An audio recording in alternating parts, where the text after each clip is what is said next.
महिला दिवस है और महिला दिवस के उपलक्ष्य में हम महिला दिवस सीरीज चला रहे हैं, जहां आज हमारे साथ प्रगति खड़गकर जो कि स्त्री रोग तज्ञ है। प्रगति मैम, हमें ये बताइए कि आपके हिसाब से महिला सशक्तिकरण का असली अर्थ क्या होता है? थैंक यू सो मच, बहुत अच्छा प्रश्न पूछा आपने। महिला दिन के उपलक्ष्य में सबसे पहले मैं सभी दर्शकों को ढेर सारी शुभकामनाएं देना चाहती हूँ। महिला सशक्तिकरण, तो मैं एक गायनेकोलॉजिस्ट हूँ और मैं ये मानती हूँ healthy women brings a healthy nation. तो अगर उस महिला का हेल्थ अच्छा होगा तो वो सशक्त रहेगी, और वो सशक्त रहेगी तो देश सशक्त रहेगा। महिला जो होती है वो होती है चाइल्ड बियरर, है ना। She is child bearer, so she is a future generation की दाता रहती है। From the day the baby is born, from the day baby is nurtured and the day baby comes in this world, और जो जीता है और जो दुनिया आगे चलती है उसमें महिला का बहुत बड़ा योगदान होता है। तो महिला का स्वस्थ रहना बहुत जरूरी है। स्वस्थ बोले तो सिर्फ फिजिकल स्वस्थ नहीं, फिजिकली वो स्वस्थ रहना चाहिए, मानसिकता से वो स्वस्थ रहना चाहिए, एंड सोशली वो सशक्त रहना चाहिए। उसको सोशली जो रिस्पेक्ट मिलना चाहिए वो मिलना चाहिए, उसको जो आइडेंटिटी मिलना चाहिए वो मिलना चाहिए।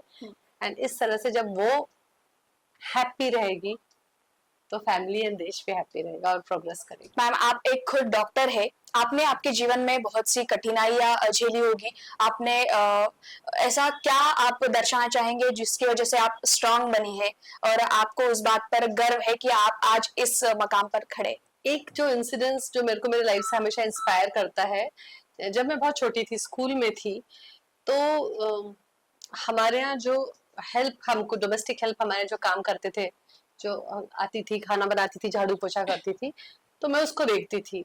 वो लेडी आती थी, दिन भर काम करती थी, उसके साथ में उसकी बच्ची आती थी, वो बच्ची भी साथ खड़ी रहती थी। वो बच्ची अपनी माँ को हेल्प करती थी। वो बच्ची की उम्र होगी मुश्किल से 8-9 साल। 8 और 9 साल की लड़की काम में जा रही है, वो अपनी माँ को हेल्प कर रही है। ये चीज मेरे को हमेशा इंस्पायर करती थी कि भाई मैं मेरी लाइफ फीमेल वेलबींग में डेडिकेट करना चाहती हूँ। मैं फिजिकली उनके हेल्थ की सेफ्टी करना चाहती हूँ, और साथ में जो भी प्रबल नहीं है, जो महिला है या जो लड़कियां, उनको मैं कैसे मदद कर सकूं। तो मेरा हमेशा ये सोचना रहता है, अपार्ट फ्रॉम ऑल जो हम यहाँ बैठ के हॉस्पिटल में बैठ के जो करते हैं, हेल्थ को देखते हैं, डिलीवरीज करवाते हैं, प्रेगनेंसीज करते हैं, जिनको डिलीवरी नहीं होती, प्रेगनेंसी नहीं रह रही है, उनको ट्रीट करते हैं, जिनको कोई डिसीज है उनको ट्रीट करते हैं। उसके अलावा जो मैं एक बहुत ही इंपॉर्टेंट चीज जो मुझे हमेशा अब टच करती है इस एज में आने के बाद में, वो रहता है कि क्या हो गया आजकल, लॉन्जेविटी बहुत बढ़ गई है ना। एज ऑफ सर्वाइवल बहुत बढ़ गया है, एंड स्पेशली महिलाओं का सर्वाइवल बहुत ज्यादा होता है compare to male counterpart. The reason is कि महिलाओं का जो हार्मोनल सिस्टम होता है ना, तो मीनोपॉज आए तक, यानी 45 to 50 ईयर्स तक जो उनका पीरियड्स आता है ना, उससे उनको भगवान ने एक गिफ्ट दिया रहता है कि उनको हार्ट अटैक जल्दी नहीं आते, उनको बाकी की डिसीजेस जल्दी नहीं होती जब तक उनके पीरियड्स आते रहते हैं, है ना। और जब पीरियड्स चले जाते हैं देन वो लोग प्रोन हो जाते हैं ये सब डिसीजेस के लिए। तो उस कंपैरिजन में अगर आप लॉन्जेविटी देखेंगे ना महिला और पुरुष की, तो यू कैन फाइंड महिलाओं की लॉन्जेविटी ज्यादा रहती है, तो उनकी एज ज्यादा होती है। आजकल हर महिला 65 से 75 तक इजीली चली जाती है। तो मैं ये देखना चाहती हूँ कि जो वयस्कर महिला है ना, उनकी जिंदगी बहुत अच्छी और फ्रूटफुल रहे। ऐसा नहीं कि सिर्फ जी रही है जिंदगी, जिंदगी उनकी सशक्त रहे, वो किसी पे डिपेंडेंट ना रहे। तो कुछ ऐसा मैं करना चाहती हूँ कि मैं ऐसे एल्डरली वुमेन, उनको मैं हेल्प कर सकूं। मैम, महिलाओं के करियर में और उनके पारिवारिक जीवन में सबसे ज्यादा क्या चुनौतीपूर्ण रहता है? महिला शब्द का ही मतलब होता है कि चुनौतियों को एक्सेप्ट करने के लिए बनी हुई रहती है ना। उसका जन्म से लेके उसको चुनौतियां रहती है। यू नो हमारे देश में फीमेल बेबी के लिए भी बहुत सारी एक्सेप्टेंस नहीं रहती, वहां से वो रिजेक्शन देखते आती है कि जब डिलीवरी होती है, बेटी होती है, तो आजकल सीन बदल गया है। आजकल मतलब सेलिब्रेशंस होते हैं, लड़कियां होती है, तो पहले के जो दिन थे आज से 20-25 साल पहले, तो that was not very good scene. तो वहां से वो चुनौती देखते आई है। तो तब से लेके शिक्षा में, पढ़ाई में, फिर उसको कहीं कहीं माना जाता है कि ये काम कर सकेगी, पर महिलाओं ने प्रूव कर दिया कि वो कहीं पे भी पीछे नहीं रहते हैं। पर उनको जहाँ आई थिंक चुनौतियां हर जगह रहती है, पर वो हर चुनौती को पास करके जाती है, तो कहीं रुकती नहीं है वो, किसी भी काम के लिए रुकती नहीं है। हमने हर सिचुएशन में देख लिया, क्राइसिस में देख लिया, कितनी भी बड़ी से बड़ी क्राइसिस रहती है तो हर चुनौती को फुल कॉन्फिडेंस के साथ और अपनी पूरी शक्ति से। आप आज महिला दिन के अवसर पर एक डॉक्टर के तरह से और एक महिला की तरफ से क्या संदेश दोगे कि महिला खुद को सशक्त बना पाए, खुद की कमियां समझे, खुद की जो स्ट्रांगनेस है वो समझे, इसके लिए?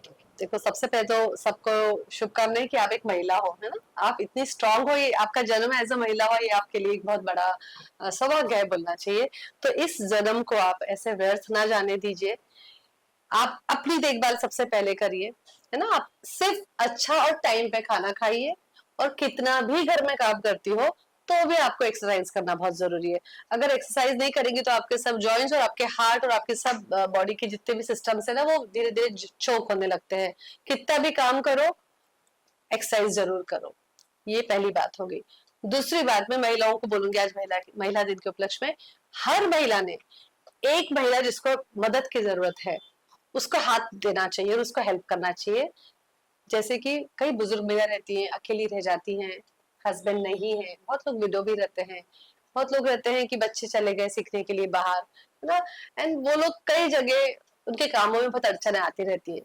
तो क्यों ना हम इस महिला दिन पे सिर्फ ये एक प्रयत्न करें कि एक नीडी महिला को हम हेल्प करें। और हेल्प करने में रहता है, आजकल सब डिजिटलाइज हो गया है ना, तो बुजुर्ग महिलाओं को करते नहीं आता है, हर जगह जाके वो लोग फंस जाती है। So very simple message for all the girls, all the women of all the age group, जिनको आता है, हम कभी देखते हैं कि कोई सीनियर बुजुर्ग सिटीजन अगर स्ट्रगल कर रही है तो help her out to cross the road, help her out to get the thing. अगर कोई खड़ी है, चलते हुए दिखती है, और अगर आप अपनी गाड़ी में बिठा लो यार, उसको ड्रॉप कर दो, छोटी सी लिफ्ट दे दो, तो it will be a very small step and it will help them. तो इसी तरह से मैं सबको शुभकामनाएं देती हूँ। थैंक यू प्रगति मैम, आपने बहुत ही अच्छी तरह से महिला दिन के उपलक्ष्य में हमें जानकारी दी। एक बार फिर से आपको महिला दिन की बहुत बहुत ढेर सारी शुभकामनाएं। आपने आपका कीमती टाइम हमारे लोकतंत्र मिरर को दिया, इसके लिए भी आपका फिर एक बार शुक्रिया। मैम ने हमें बहुत ही अच्छी तरह से महिला दिन के उपलक्ष्य में जानकारी दी। उन्होंने खुद के बारे में बताया, खुद के करियर के बारे में बताया, महिलाओं को क्या करना चाहिए इसके बारे में बताया, और भी महिला दिन के सीरीज में हम आपको ऐसी ही जानकारी देते रहेंगे। फिलहाल के लिए इतना ही, देखते रहिए लोकतंत्र मिरर।